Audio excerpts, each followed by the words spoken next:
Back in '62, Amos Griggs was already too old to enlist. But that sure as sin didn't stop him. Had a half-chewed cigar in his mouth and a busted knee from a mule kick. Limped into that recruiting tent and told the officer, "I may not march fast, but I shoot straight." They laughed.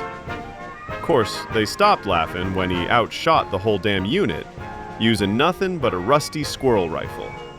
They made him sergeant by the end of the month.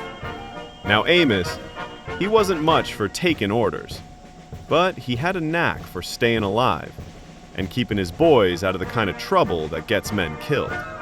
He'd carve chess pieces out of firewood, whittle harmonicas from old fence posts, and once he distracted a rebel scouting party by sounding just like a barn owl.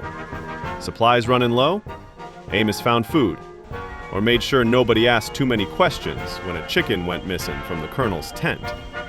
His hat, a slouchy old thing he said belonged to his granddaddy, well, it had a story all its own.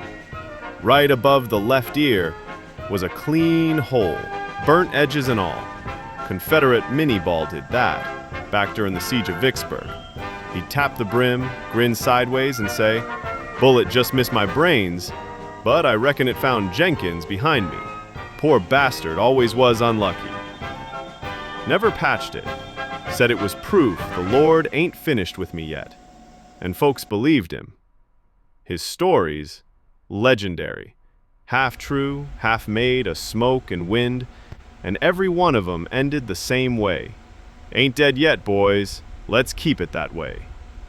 Years later, you'd still find old Sergeant Griggs, leaning on a barrel out front the general store, puffing that same ragged cigar and wearing that same hat with the bullet hole in it. Kids would gather round like moths to a lantern, eyes wide, ears open, listening to tales of cannonballs, close calls, and a mule named Betsy that outran a cavalry charge. And no matter how wild the yarn got, it always started the same way. Now, this here hole in my hat, let me tell you how that happened.